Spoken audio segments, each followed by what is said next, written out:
PMPs. Okay.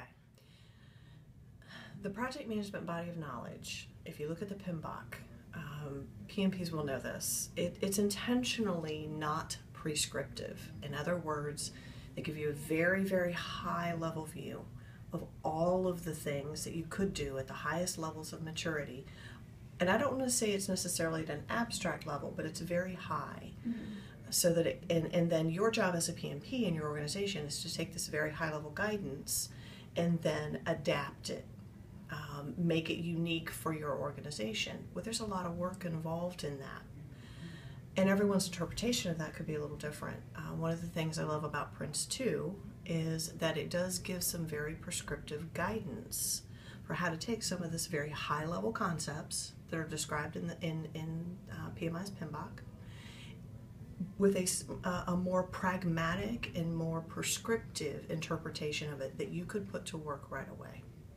In other words, you don't have to reinvent that wheel. Instead of you having to interpret, you have a fairly detailed guide that you could tweak, and you'll save a great deal of time and effort that way.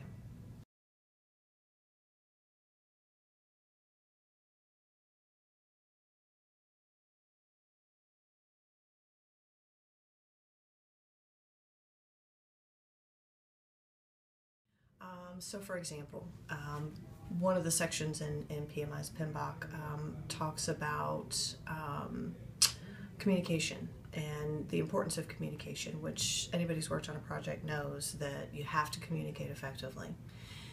So they'll talk about why you need to communicate effectively, and at a very high level, who, for example, stakeholders on a project. PRINCE2 has some very well-defined roles and responsibilities, some very specific roles and responsibilities, and explains how those roles and responsibilities operate, who they need to communicate to, how they need to communicate, what form of communication that should take. So it takes the high-level concepts of communication strategy, makes it very specific and very concrete.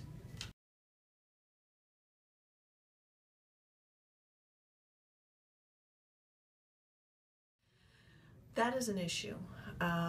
It's not that anything in PRINCE2 conflicts with any of the concepts, any of the principles that are part of PMI's PMBOK. It's not a conflict, but it is speaking a somewhat different language, and so you find yourself trying to translate this term for that term in many cases. And also, because PRINCE2 is very prescriptive, then there are, I hate to call them gaps, but really there are gaps in the PMBOK that the solution that you as a PMP may have derived for your situation will be your own terminology from your own company and your own experiences, as opposed to some more prescriptive, already defined vocabulary that exists in PRINCE2. Everyone who is PRINCE2 certified is going to be speaking the same language. Mm-hmm. Because it's already gone from the abstract taken down to the more concrete. Mm-hmm. You can tailor PRINCE2 certainly if you want to change the vocabulary, but why? Yeah. Unless there's a very compelling reason for doing that. I've worked with a lot of students. I've worked with a lot of practitioners in project management, and what I have seen is that because PRINCE2 is so widely known outside of the U.S., and because we here in the U.S. are dealing in a global economy and a global market now, that it's very beneficial to speak the same language as the project managers and the project teams. Speaking of project teams, there's so much offshoring and outsourcing that's happening these days for very good reasons, that it would be a rare occasion that you won't be dealing with some element of a third party, whether that's temporarily or that's in the long term. And so being able to hit the ground running, already speaking the same language, it can't help but improve your efficiency and effectiveness on a project, but also from a credibility perspective, immediately we're speaking the same language and I know what you're talking about and I can demonstrate competency without having to go through that long and drawn out process of first trying to agree on the terms.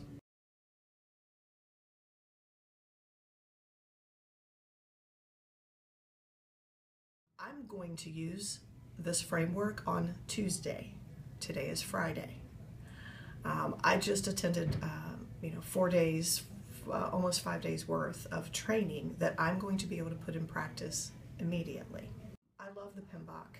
I've been a PMP for a long time. I've used these practices for a long time, but one of the issues that I have with the way that it's structured is that, you can't even apply to sit the exam for the PMP until you already have a few years, not a few months, a few years of project management experience. There's not a lot of incentive then to study those practices until you meet the experience requirement.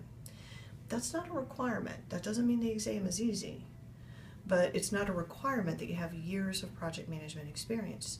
So you could go to class and start using it right away. I'm also an adjunct instructor. Besides doing training and consulting, I teach at a university level. And I have a project team. That's what the class is about, that's meeting on Tuesday. We'll be getting together for the first time. We have a real life client.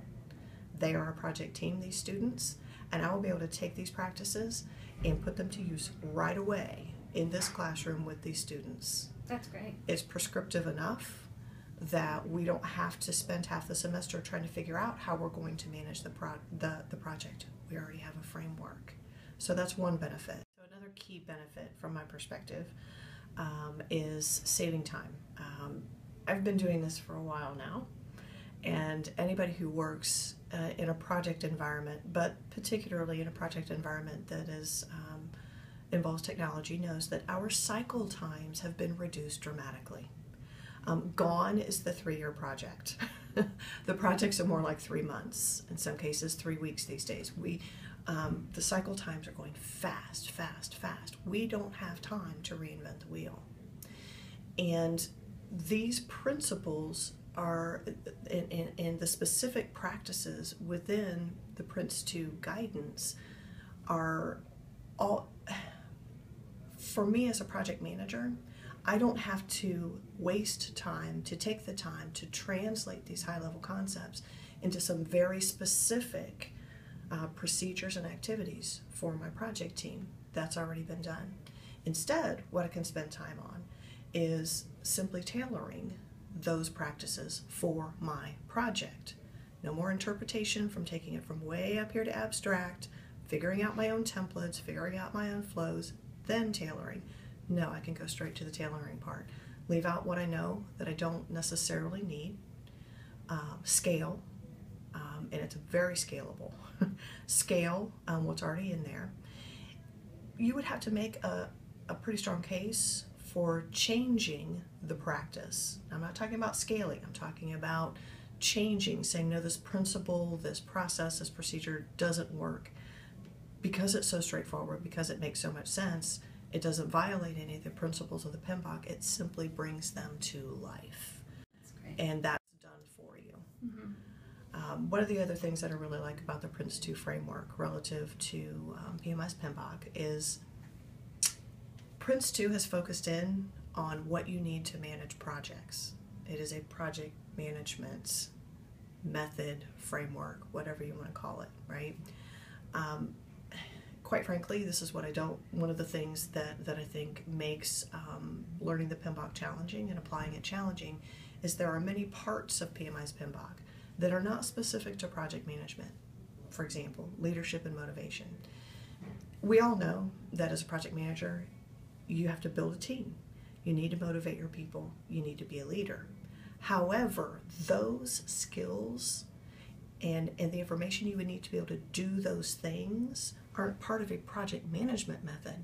There are books, courses, so much information out there on how to be a good leader, on theories of motivation, for example, that PRINCE2 acknowledges that yes, as a project manager, you need to motivate, build your team, be a leader, but it doesn't try to tell you how to do that because that goes beyond the scope of a good project management method. It says learn those skills, but there are lots of other opportunities to do that outside of the framework. Mm-hmm. Unfortunately, the PMBOK does have quite a lot of, I guess what I consider to be so high level, Maslow's hierarchy of needs, for example. McGregor's Theory X, Theory Y, talks about it at a high level to put it in context, but doesn't really tell you how. You know what? that doesn't belong in a project management framework. Acknowledge that it's important, go find it elsewhere where you need it. Instead, I can focus just on what's part of being a good project manager.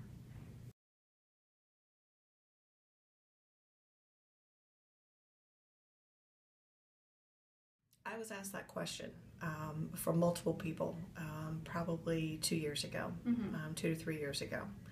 And I'll be quite honest with you, at that time, my answer to the question was no. PMI and the PMBOK has got a pretty solid footing in the U.S. And my thought at the time was you would have to make a strong case for PRINCE2 being better. Not just compatible with, but better. Why should I, in addition to what I already have, go out and examine this framework? So that was one aspect of it, right? Specifically for the kind of work that I do, I was also looking for a better fit. PMI is broad. It's project management, not specific to any type of project. Right. Now, PRINCE2 is also intended to be the same way, broad, not specific to any type of project, right? From building a house to building a piece of software, it could apply. So those two aspects for me, that was the value proposition, right? Show me something better, and does it apply more specifically or in a better way, or does it give me an edge in the kinds of projects that I work in, which are mainly technology focused? What I learned over the last few weeks is yes. So there are, and I've been a PMP for a long time, and I will always be a fan of the PMBOK, but I love this framework. I am so excited to use the PRINCE2 framework that I'm going to start doing it next week on Tuesday, and I will use it over and over again. There are certainly there are simply parts of it that are better. They're going to work right away, and I know they'll be far more effective than something that I've done in the past. I can hit the ground running on a technology project using this framework with very little modification. It will work, particularly in an Agile environment.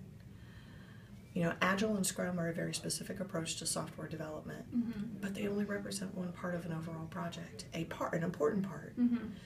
But then there has to be something else around that.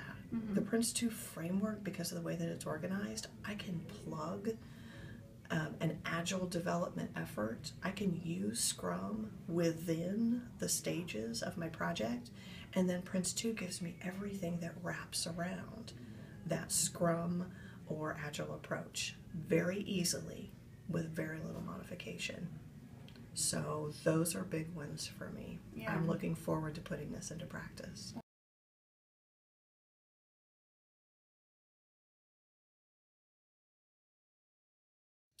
As a foundation, yes, I do. Really the difference from a foundation perspective was a vocabulary, and you don't need to attend a 3-day class and then go through an exam simply to confirm the vocabulary. I was adequately prepared. We simply had to do some matching.